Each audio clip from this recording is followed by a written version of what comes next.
We're on. And this is, today's date is Friday, the 14th of 14th. May. Okay. Okay. Great.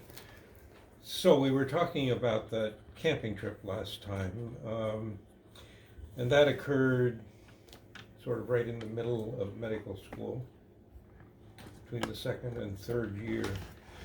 I want to say a little bit about medical school, because at that point, the first year and a half, we were living in the apartment building that actually is a picture of it's included in the pictures I just gave you today, David. But medical school was a hard slog for both of us, right? I said before, I'm far from the brightest person in the class, so I had to really work, and we had the week fairly regimented. Ardith was working too. She was teaching Spanish. At least that second year we had a car, so she was able to get to work until she got crashed into. Somebody ran into our car in the back, so was out of commission for a couple of weeks while it got fixed.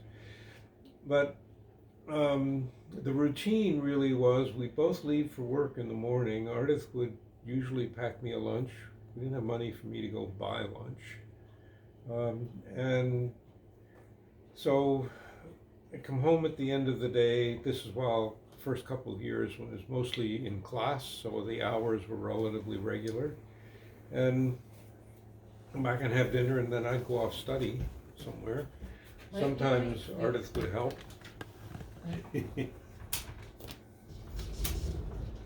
Sometimes Ardith would help when I had to just memorize stuff. She'd drill me on that.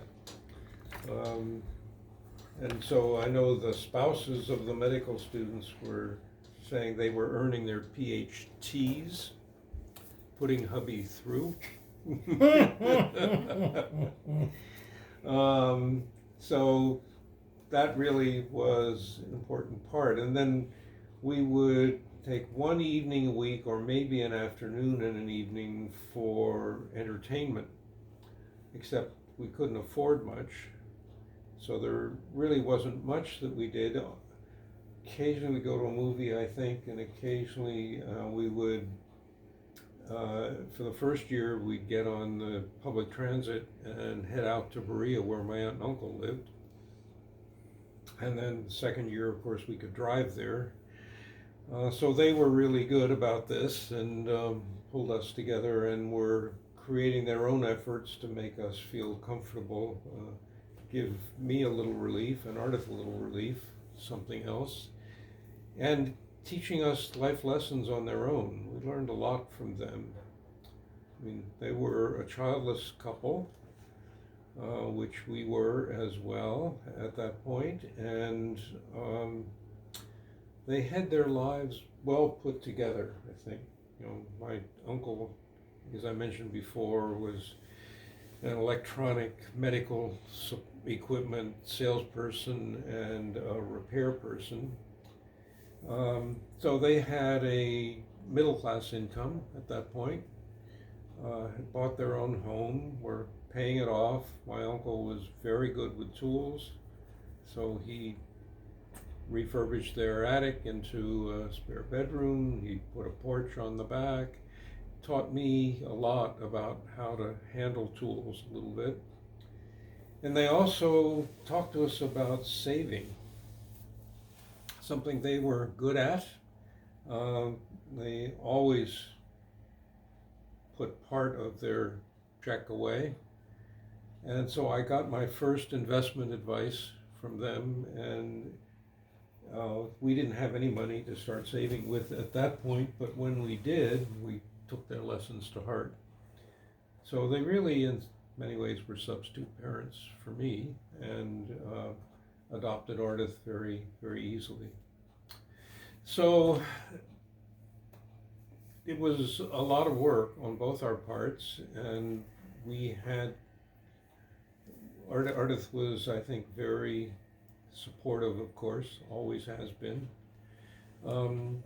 We we were living on artist salary. My father had paid tuition, and eating was something we always did, but not always really well.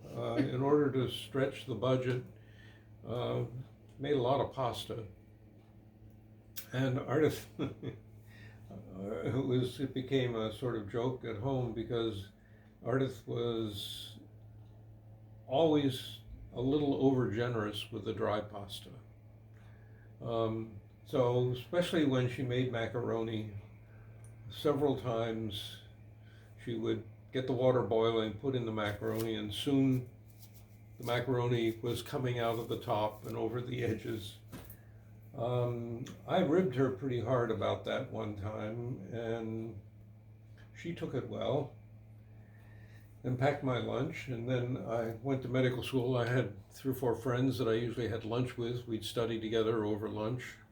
Even that first couple of years, we had a baby cadaver to dissect. So we would even sometimes eat lunch around the cadaver. I shouldn't talk that much about that, but so this time we were sitting at desks, and